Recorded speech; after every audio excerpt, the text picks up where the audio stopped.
Good morning વિદ્યાર્થી મિત્રો. આજે ધોરણ 11 વિજ્ઞાન પ્રવાહની અંદર ત્રુટિ કોને કહેવાય, ત્રુટિના પ્રકારો, એના કેટલાક પરિણામો અને પરીક્ષાલક્ષી ઉદાહરણોની આપણે ચર્ચા કરીશું.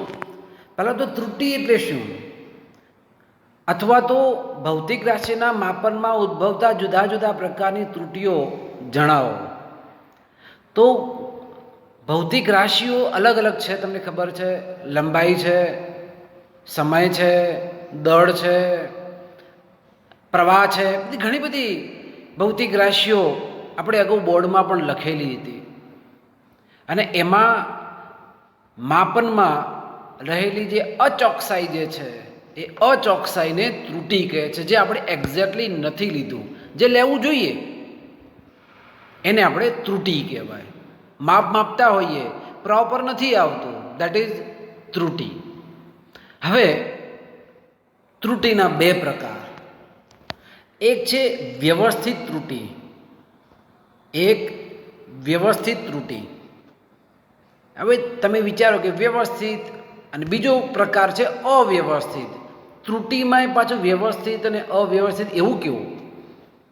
તો તમે જુઓ કે વ્યવસ્થિત ત્રુટિ એવી છે કે જેનું નિરાકરણ આપણે લાવી શકીએ છીએ, આપણા હાથમાં છે જ. પણ અવ્યવસ્થિત ત્રુટિ એવી છે કે જે આપણા આધીન નથી.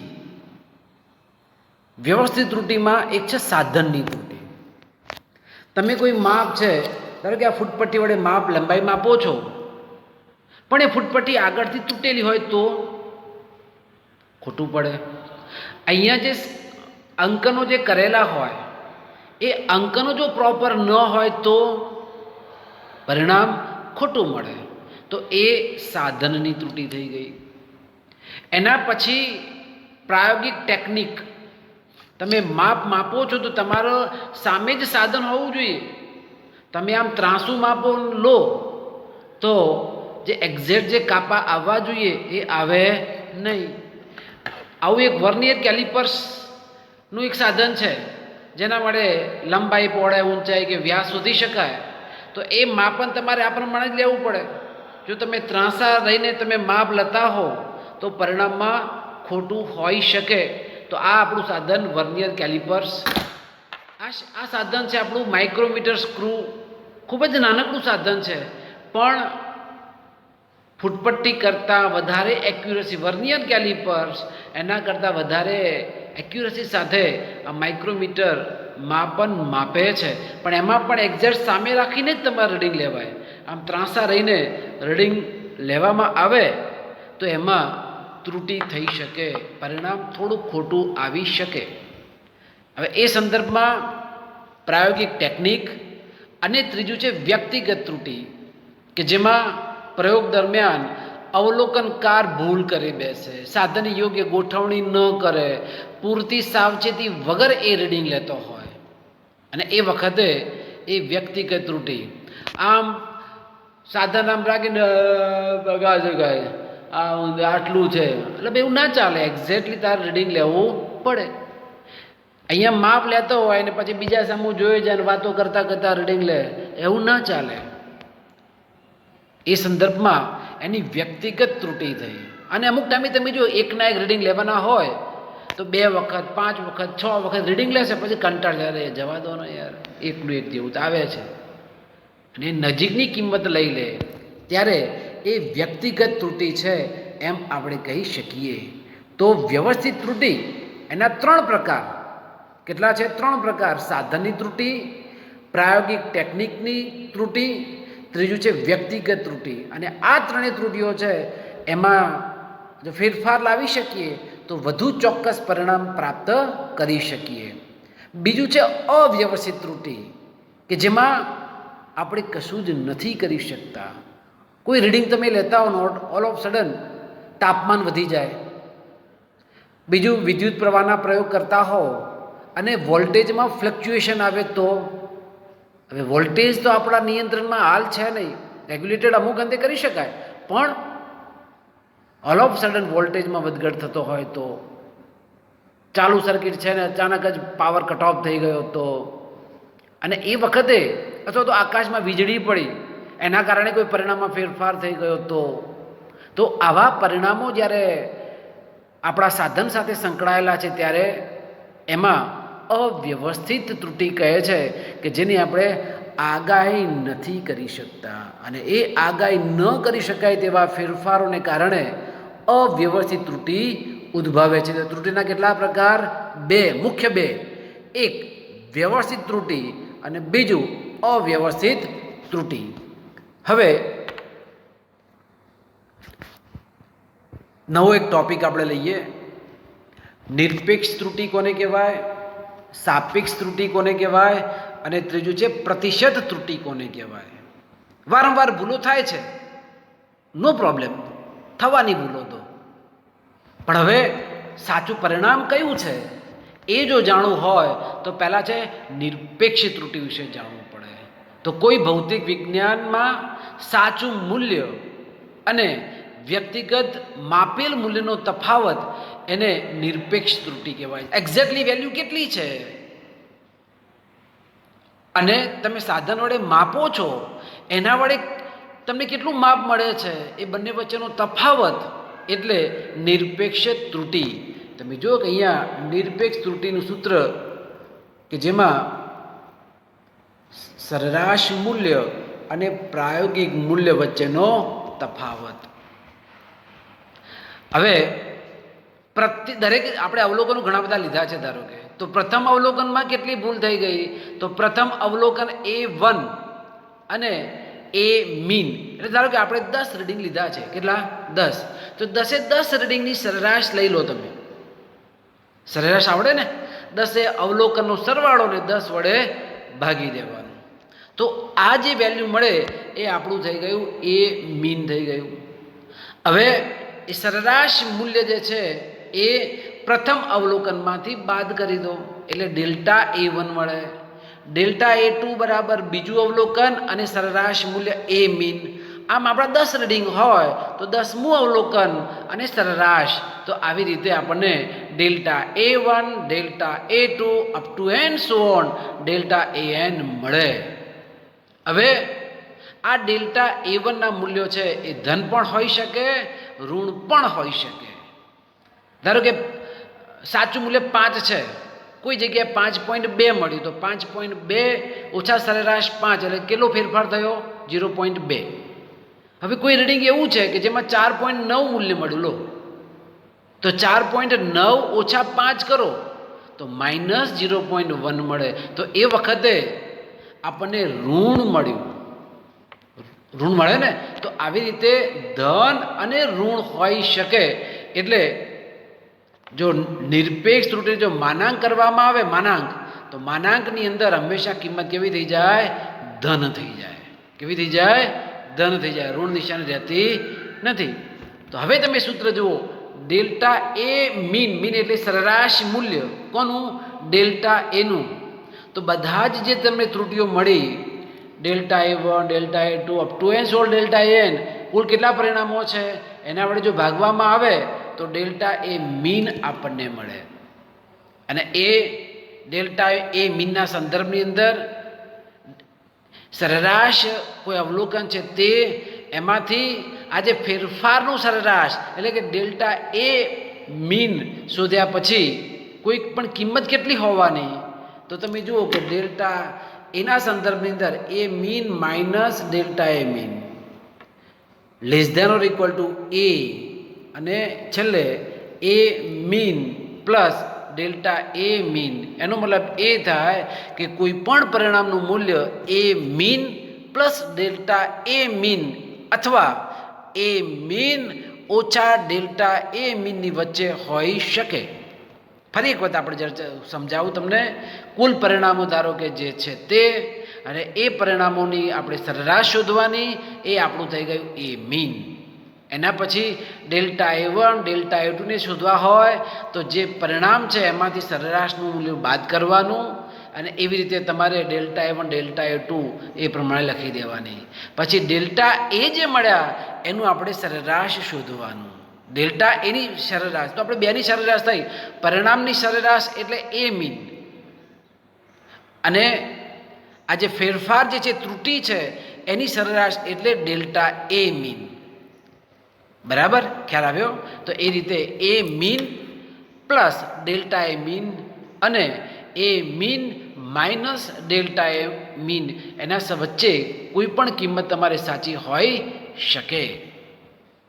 હવે આવે છે સાપેક્ષ ત્રુટિ. કોને કહેવાય? સાપેક્ષતા. કોના સંદર્ભમાં તમે ત્રુટિ કીધી છે તે? તો એ સંદર્ભમાં હું કહું તો એ સાપેક્ષ ત્રુટિ છે. હવે સાપેક્ષ ત્રુટિનું સૂત્ર તમે જુઓ, delta A mean upon A mean, એટલે તમને જે ફેરફારવાળું જે ત્રુટિ મળી છે તે આ ડેલ્ટા એ મીન, અને સરેરાશ જે છે આપણું એ મીન એનો ગુણોત્તર એટલે આપણને મળે સાપેક્ષ ત્રુટિ મળે. અને છેલ્લે પ્રતિશત ત્રુટિ એટલે 100 વડે ગુણી કાઢો એટલે તમને શું મળે? ટકામાં મળે. ટકામાં મળે એને કહેવાય પ્રતિશત ત્રુટિ. હવે દાખલામાં આ સૂત્રોનો આપણે ઉપયોગ કરવાનો છે જે આપણી દ્રષ્ટિએ વધારે અગત્યતા ધરાવે. એકાદ પ્રશ્ન આ નિરપેક્ષ ત્રુટિ કે સાપેક્ષ ત્રુટિ અને પ્રતિશત ત્રુટિ શોધો એ સંદર્ભમાં હોય જ. બરાબર? શું કરવાનું એ હવે પછીના આપણે ઉદાહરણની અંદર જોઈએ. હવે જોઈએ અહીંયા ઉદાહરણનો દાખલો છે. સાદા લોલકના આવર્તકાળનું માપન કરીએ. આવર્તકાળ એટલે એક દોલન પૂર્ણ કરવા માટે લાગતો સમય. સાદું લોલક તમે લબડાવો આમ તો એક દોલન પૂર્ણ કરવા માટે લાગતો સમય એટલે આવર્તકાળ. એના માપ આપ્યા છે તમે જુઓ, 2.63 સેકન્ડ, 2.56 સેકન્ડ, ત્રીજી વખતે માપે છે તો 2.42 સેકન્ડ, ચોથી વખતે લે છે તો 2.71 સેકન્ડ, અને પાંચમી વખતે રીડિંગ લે છે ત્યારે 2.80 સેકન્ડ એ લે છે. તો 5 વખતે પ્રયોગ કરે છે. 5 વખત કેટલો સમય લાગે છે એ સમય આપણે શોધ્યો. તો પહેલું કામ આપણે શું કરવું પડે? સરેરાશ શોધવું પડે. તો 5 અવલોકનો અને એને 5 વડે ભાગીએ તો તમે જુઓ કે સરેરાશ ટી આવર્તકાળ એટલે 2.63 વત્તા 2.56 વત્તા 2.42 વત્તા 2.71 વત્તા 2.80 ભાગ્યા કુલ અવલોકન કેટલા છે? 5. તો 5 વડે ભાગી દો તો કેટલું સરેરાશ મળે? 2.624 સેકન્ડ, એટલે કે 2.62 સેકન્ડ જેટલો જવાબ આવે. તો આ શું મળ્યું? મીન મળ્યું, સરેરાશ મળ્યું. શું મળ્યું?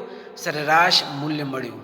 હવે સરેરાશ મૂલ્ય મળ્યા પછી આપણે આગળ જો વધતા હોઈએ ત્યારે એ સરેરાશના સંદર્ભની અંદર જ્યારે નવું જે કન્સેપ્ટ જ્યારે કરીએ છીએ ત્યારે માપનમાં દરેક અવલોકન જે છે સરેરાશ કેટલી મળી? 2.62. તો તમે જુઓ કે 2.62માંથી દરેક મૂલ્ય આપણે બાદ કરવું છે. તો પહેલું રીડિંગ કેટલું છે? 2.63. તો 2.63માંથી 2.62 તો 0.01 મળે. એના પછી તમે જુઓ કે 2.42 માઇનસ 2.62 એટલે 0.20, 2.80 માઇનસ 2.62 એટલે 0.18, 2.56 માઇનસ 2.62 એટલે 0.06, 2.71 ઓછા 2.62 એટલે 0.09 સેકન્ડ. ક્યાંય આપણે ઋણ નિશાની લીધી નથી. સમજાય છે ને? તો એ સંદર્ભમાં અહીંયા 0.01, 0.02 તમે જુઓ 0.018 અને આ બાજુ બીજા બે મૂલ્યો 0.06 અને 0.09 એ આપણને સરેરાશના સંદર્ભમાં ત્રુટિઓ મળે. હવે એની જો સરેરાશ જો શોધવી હોય તો આ 5 જે ત્રુટિઓ જો આવી એનો સરવાળો તમે જુઓ અહીંયા 0.01, 0.06, 0.20, 0.09, 0.18 અને છેદમાં કુલ અવલોકનો કેટલા છે? 5. તો તમે જો કે 0.54 ભાગ્યા 5 કરે એટલે 0.11 સેકન્ડ જેટલો જવાબ મળે. તો કુલ પરિણામ જે છે એની સરેરાશ કેટલી મળી? 2.62. અને આ જે ત્રુટિ છે એની સરેરાશ કેટલી મળી? 0.11 સેકન્ડ. હવે આગળ જે થિયરીમાં જોઈ પ્રમાણે તો મૂલ્ય કેટલું હોય? તો 2.62 વત્તા 0.11 કરવાનું ને 2.62 ઓછા 0.11 કરવાનું. એનો મતલબ એ થાય કે આવા સાદા લોલકનો આવર્તકાળ છે એ 2.62 પ્લસ ઓર માઇનસ 0.11 સેકન્ડ જેટલું મળે. કેટલું મળે? 2.62 પ્લસ ઓર માઇનસ 0.11 સેકન્ડ. એનો મતલબ એ થાય એક વખત પ્લસ 2.62 વત્તા 0.11 સેકન્ડ અને 2.62 ઓછા 0.11 સેકન્ડ એટલે 2.62 વત્તા 0.11 કરો એટલે 2.73 થાય. અને 2.62માંથી 0.11 બાદ કરો એટલે કેટલું થાય? 2.51 થાય. એનો મતલબ એ થાય કે આ જે પ્રયોગ જો કરીએ છીએ ત્યારે આવર્તકાળ છે તે 2.73 સેકન્ડથી લઈને 2.51ની વચ્ચે મળે છે. તો એ સંદર્ભમાં નિરપેક્ષ ત્રુટિ 0.11 સેકન્ડ છે. હવે જો પ્રતિશત ત્રુટિ શોધવી છે તો આપણે શું કરવાનું? 100 વડે ગુણવું પડે. ત્યારે તમે જુઓ કે અહીંયા પ્રતિશત ત્રુટિ 0.1 છેદમાં 2.6 ગુણ્યા 100 એટલે કેટલી તમે ત્રુટિ મળે? 4% જેટલી પ્રતિશત ત્રુટિ મળે છે. અહીંયા મૂલ્યમાં સેકન્ડના 10મા ભાગ જેટલી ત્રુટિ પહેલેથી જ છે. તેથી ડોલરના આવર્તકાળનું મૂલ્ય સેકન્ડના 100મા ભાગ સુધી જવાનો કોઈ મતલબ છે નહીં. કેમ કે આપણું સાધનમાં ત્રુટિ કેટલી છે? ડેસિમલ પોઈન્ટથી એક આંકડા સુધી જ છે. તો ભાઈ એક આંકડો છે તો બે આંકડા સુધી જવાની જરૂર ક્યાં છે? અને આથી 0.11 છે એની જગ્યાએ કેટલું લીધું આપણે? 0.1 લીધું. પછી 2.62 છે એની જગ્યાએ કેટલું કીધું? 2 છે એટલે એક જ આંકડો લીધો, બે આંકડા લીધા નથી. કારણ કે અહીંયા એક સેકન્ડના 100મા ભાગ સુધી આપણે જવાની જરૂર નથી. એક સેકન્ડના 10મા ભાગ સુધી જ આપણને એક્યુરસી વાળાના રીડિંગ મળે છે. તો આ રીતે અગત્યનો દાખલો છે, મોસ્ટ આઈએમપી દાખલો છે, હવે તમારે તૈયાર કરવાનો. એના પછી ત્રુટિઓનું સરવાળો અને બાદબાકી પણ થતા હોય છે. હવે એ ત્રુટિઓ જે છે એ ત્રુટિઓનો સરવાળો કેટલો થાય, એ ત્રુટિઓની બાદબાકી કેટલી થાય, ત્યારે બે ભૌતિક રાશિઓ આપણને ધારો કે એ અને બી બે આપેલી છે. કેટલી આપેલી છે? એ અને બી. એ અને બી. તો એમાં ત્રુટિ છે A plus or minus delta A. એનો મતલબ એ થાય કે A plus delta A minus delta A. બીજું કોઈ માપ છે બી, તો બીમાં પણ plus or minus delta B. એનો મતલબ એ થાય, તમે જુઓ કે ડેલ્ટા એ નિરપેક્ષ ત્રુટિ છે, ડેલ્ટા બી એ પણ નિરપેક્ષ ત્રુટિ છે. તો એક જ સાધન છે, બે માપ લીધા છે, તો એમાં કુલ ત્રુટિના સંદર્ભમાં ઝેડ બરાબર તમે જો તો એ પ્લસ બી. પણ એ શું છે? એમાં કેટલી ત્રુટિ છે? ડેલ્ટા એ જેટલી. બીમાં કેટલી ત્રુટિ છે? ડેલ્ટા બી જેટલી છે. તો હવે તમે જો કે ઝેડ પ્લસ ડેલ્ટા ઝેડ, તો ઝેડ પ્લસ ડેલ્ટા ઝેડની અંદર A plus or minus delta A plus B plus or minus delta B. એનો મતલબ એ થાય કે ત્રુટિ જે ડેલ્ટા ઝેડ છે એમાં ડેલ્ટા એ પ્લસ ડેલ્ટા બી મળે. આ જ રીતે જો બાદબાકી કરીએ તો એ માઇનસ બી કરવું પડે, અને એ માઇનસ બીમાં A plus or minus delta A minus B plus or minus delta B. તો તમે જુઓ કે એ માઇનસ બી આવે એક બ્રેકેટમાં, એ માઇનસ બી. હવે શું વધ્યું? ત્રુટિઓની બાદબાકી થઈ ને. Delta A plus or minus delta B. Right. તો એ સંદર્ભમાં અહીં ઝેડની શક્ય ત્રુટિ, મહત્તમ ત્રુટિ ડેલ્ટા ઝેડ એટલે delta A plus delta B. એનો મતલબ શું થાય કે એમાં જે ત્રુટિ જે મળે છે તે બીમાં જે ત્રુટિ મળે છે તે એ બંનેનો સરવાળો કરીએ તો એ આપણી સરવાળાને તફાવતની ત્રુટિ પરિણામ સ્વરૂપમાં મળે.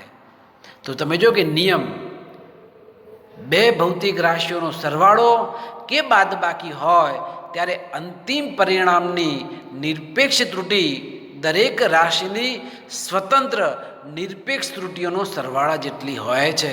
તો સરવાળો હોય તો એ નિરપેક્ષ ત્રુટિઓનો સરવાળો કરવાનો, જો બાદબાકી હોય તો પણ નિરપેક્ષ ત્રુટિઓનો સરવાળો જ કરવો પડે. એટલે ત્યાં નિરપેક્ષ ત્રુટિની બાદબાકી આવતી નથી. એટલે છે ને ડેલ્ટા એ પ્લસ ડેલ્ટા બી છે એમ આપણે કહી શકીએ. દાખલો તમે જુઓ, થર્મોમીટર વડે બે પદાર્થોના તાપમાન માપવામાં આવે છે. થર્મોમીટર વડે એક તાપમાનના સંદર્ભમાં T1 બરાબર 20°C પ્લસ ઓર માઇનસ કેટલું છે? 0.05 ડિગ્રી સેલ્સિયસ. એટલે 20 તો છે જ, પ્લસ 0.5 અથવા માઇનસ 0.5 સેલ્સિયસ જેટલી ત્રુટિ છે. બીજા પદાર્થ માટે 50 પ્લસ ઓર માઇનસ 0.5 5°C, તો એ વખતે 50° તો છે જ, પણ એક વખત +0.5 અને -0.5 આવે છે. તો ત્રુટિ કેટલી છે? પહેલામાં ત્રુટિ કેટલી થઈ? 0.5°. બીજામાં ત્રુટિ કેટલી છે? એમાં પણ 0.5°C છે. તો હવે તમે જુઓ તો T' બરાબર T1 - T2 એટલે 50 ± 0.5 અને એમાંથી 20 ± 0.5 કરો તો 50માંથી 20 જ્યારે કેટલું મળે? 30 મળે ને. અને હવે 0.5 એટલે કેટલું થયું? 1. 0.5 + 0.5 એટલે 1 થયું. એનો મતલબ શું થયો? કે ત્રુટિઓનો શું થયો? સરવાળો થયો. માપનમાં તમે જો કે 50 અને 20 એ મેઇન સેલ્સિયસ હતા, તો 50માંથી 20 એટલે તફાવત કેટલો મળ્યો? 30નો મળ્યો. પણ ત્રુટિઓ જે હતી પહેલામાં 0.5°C, બીજામાં 0.5°C, તો 0.5 એટલે ત્રુટિઓનો સરવાળો થયો. એટલે કેટલી ત્રુટિ મળી? 1° ત્રુટિ આપણને મળે છે. તો આ રીતે થર્મોમીટરનું માપન લેવામાં આવે ત્યારે ત્રુટિઓ છે એ ત્રુટિની ગણતરી કરી શકીએ. ખ્યાલ આવે ને? ત્રુટિમાં શું કરવાનું છે? સીધી ત્રુટિનો સરવાળો જ કરી દેવાનો છે. અને અહીંયા બંને પદાર્થોના તફાવતના સ્વરૂપમાં છે. ધારો કે અહીંયા બંને પદાર્થોના તાપમાનનો સરવાળો કે તો 20 + 50 એટલે 70 લખાય. 20 +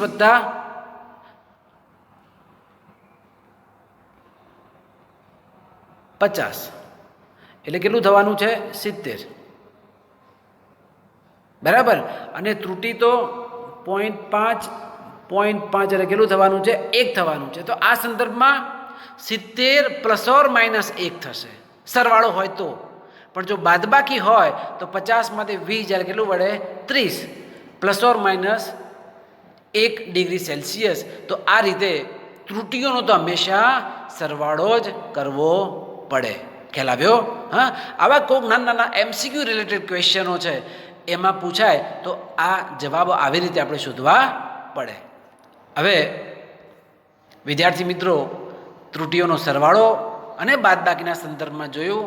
હવે ત્રુટિઓનો ગુણાકાર અને ભાગાકાર હોય તો અંતિમ પરિણામ ઉપર શું અસર પડે એ વિશે આપણે જોઈએ. હવે ધારો કે અગાઉ જે રીતે જોયું કે એનું માપનમાં A ± Δ જોયું, બીમાં B ± Δb જોયું. તો એવી રીતે અહીંયા પણ A ± Δ B ± Δb પરિણામ છે. ત્યારે જો બે ગુણાકાર જ્યારે કરતા હોઈએ તો Z બરાબર AB એટલે બંનેનો ગુણાકાર, બંનેનો A × B એટલે બંનેનો ગુણાકાર. તો તમે જો A એટલે શું છે? A ± Δ B એટલે B ± Δb.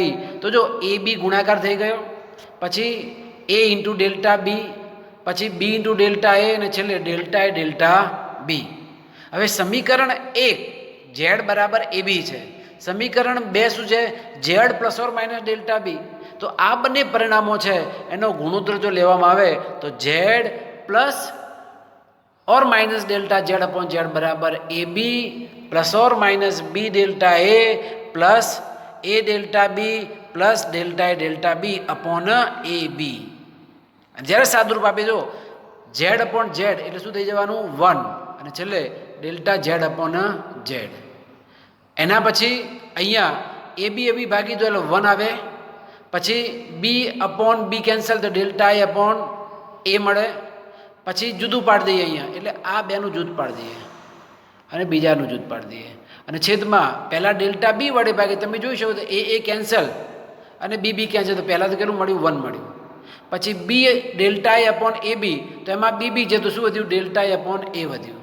એવી જ રીતે બાજુમાં A Δbમાં તમે જોઈ શકો છો કે શું વધ્યું? Δb/B મળ્યું. A કેન્સલ થશે અને છેલ્લે Δ/A × Δb પરિણામ મળે. બરાબર. હવે તમે જો કે Δ અને Δb બહુ જ સૂક્ષ્મ હોય અને આથી અંતિમ જે પરિણામ છે એ અંતિમ પરિણામ આપણે જો અવગણી કાઢીએ, આ ખૂબ જ સૂક્ષ્મ હોય એને આપણે શું કરી દેવાનું? કેન્સલ કરી દેવાનું. તમે જો કે આ બે બાજુ 1 કેન્સલ થઈ ગયા તો શું વધ્યું? Δz/Z બરાબર Δ/A પ્લસ Δb/B. હા, તો અહીંયા કર્યું છે શું આપણે? બે ભૌતિક રાશિઓથી એ અને બી, તો ફાઇનલ પરિણામ જે છે ગુણાકારના સ્વરૂપમાં તો ડેલ્ટા ઝેડ અપોન ઝેડ બરાબર ડેલ્ટા એ અપોન એ પ્લસ ડેલ્ટા બી અપોન બી. આથી કહી શકાય કે બે ભૌતિક રાશિઓનો ગુણાકાર કરવામાં આવે તો અંતિમ પરિણામમાં ઉદ્ભવતી સાપેક્ષ ત્રુટિ ગુણાંકોની સાપેક્ષ ત્રુટિના સરવાળા જેટલી હોય છે. સાપેક્ષ ત્રુટિના સરવાળા જેટલી અહીંયા છે. એટલે લખી શકીએ ને કે ડેલ્ટા ઝેડ અપોન ઝેડ બરાબર ડેલ્ટા એ અપોન એ પ્લસ ડેલ્ટા બી અપોન બી. તમે જો કે આ જે પરિણામ જે છે એ પરિણામ બહુ જ બધું કહી જાય છે. હા, ડેલ્ટા એ અપોન એ પ્લસ ડેલ્ટા બી અપોન બી એટલે અંતિમ પરિણામમાં ઉદ્ભવતી સાપેક્ષ ત્રુટિ ગુણાંકોની સાપેક્ષ ત્રુટિના સરવાળા જેટલી હોય છે એમ આપણે કહી શકીએ. બરાબર. તો આ ગુણાકાર જે છે એ ગુણાકાર આપણે સમજવા જેવા છે. દાખલો આજનો જરા બે છેલ્લા જોઈ લઈએ, જેમાં પ્રશ્નમાં તમે જુઓ અવરોધ આર બરાબર વી અપોન આઈ, જ્યાં વી એટલે વોલ્ટેજ કેટલું આપેલું છે 100 ± 5 અને આઈ એટલે વિદ્યુત પ્રવાહ, પ્રવાહ કેટલો છે 10 ± 0.2 એમ્પિયર. તો અવરોધમાં પ્રતિશત ત્રુટિ આપણે મેળવવી છે. સીધે સીધું તમે જો તો આર બરાબર વી અપોન આઈ, વોલ્ટેજમાં કેટલી ત્રુટિ છે 5% કહેવાય ને, 5%. કઈ રીતે 5% કીધું 5/100 × 100 એટલે 100 કેન્સલ એટલે 5%. પછી બીજામાં આઈમાં શું કરશું 0.2/10 × 100 અને એ સંદર્ભમાં વીમાં પ્રતિશત ત્રુટિ 5%, વિદ્યુત પ્રવાહ આઈમાં પ્રતિશત ત્રુટિ એ કેટલી છે 2% મળે. બંનેનું સરવાળો કરી દો 5% અને 2% શું થઈ ગયું 7% થઈ ગયું. કેટલી થયું 7%. ખ્યાલ આવ્યો છે. તો આ રીતે અહીંયા તમે જો કે અહીંયા 0.2/10 × 100 કરીએ.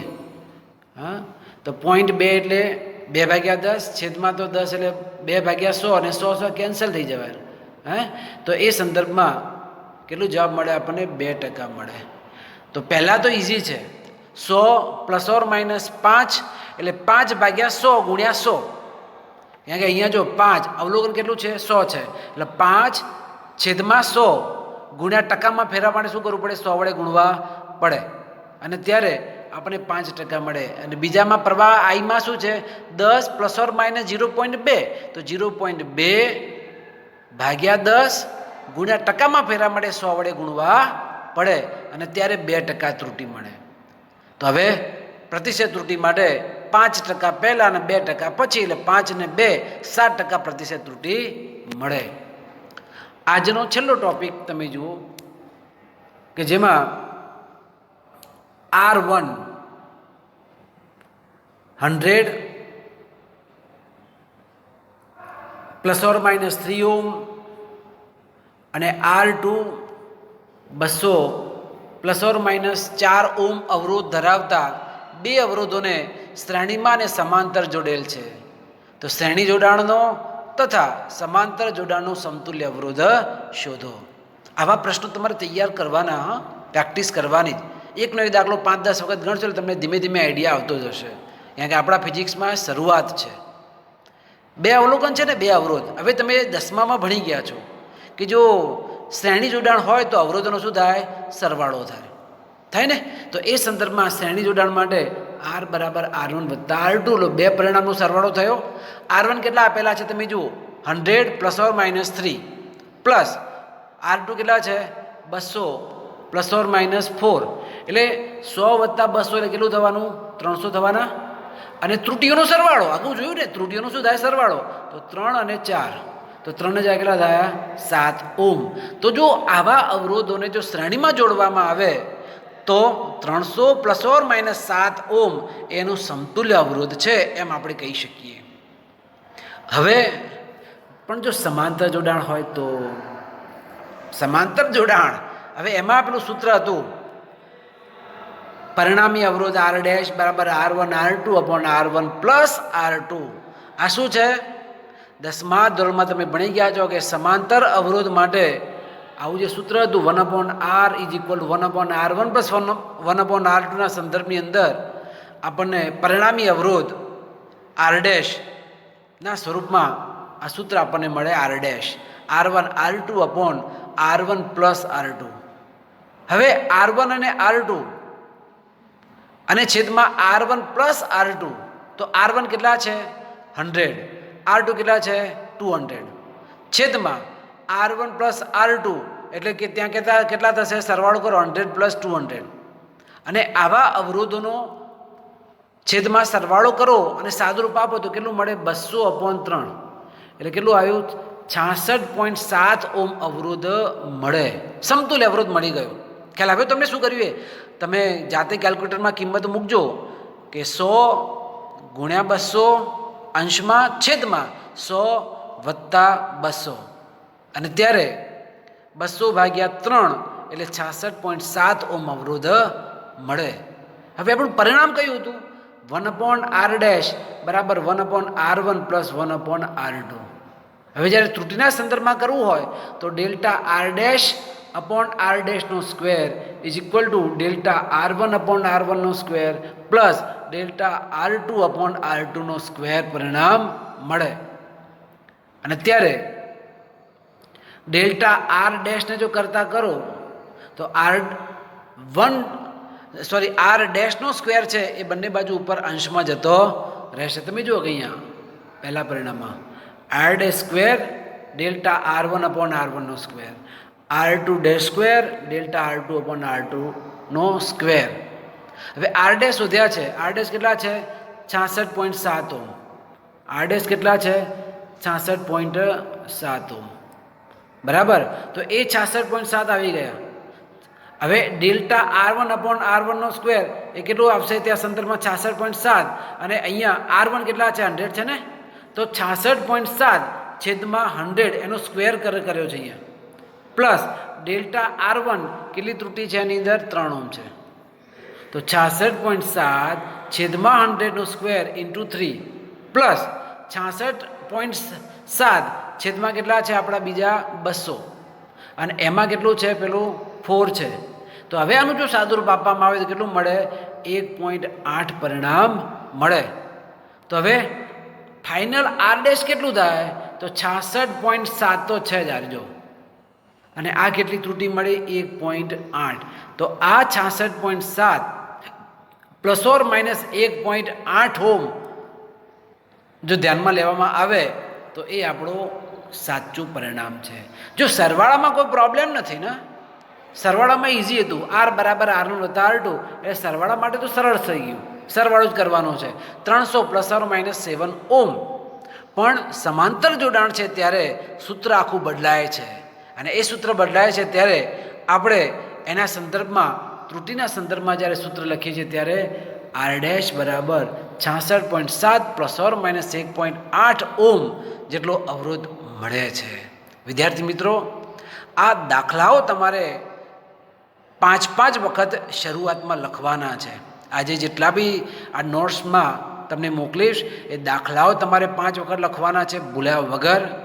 બીજું, ત્રુટિ અને તેના પ્રકારનો પ્રશ્ન 2 માર્કનો પૂછાય છે તો એ પ્રશ્ન છે એ તમારે 3 વખત લખવાનો. સમજણ પડી? કયો પ્રશ્ન કીધો? ત્રુટિવાળો પ્રશ્ન એ 3 વખત, અને દાખલાઓ જે છે એ 5 વખત તમારે લખવાના છે.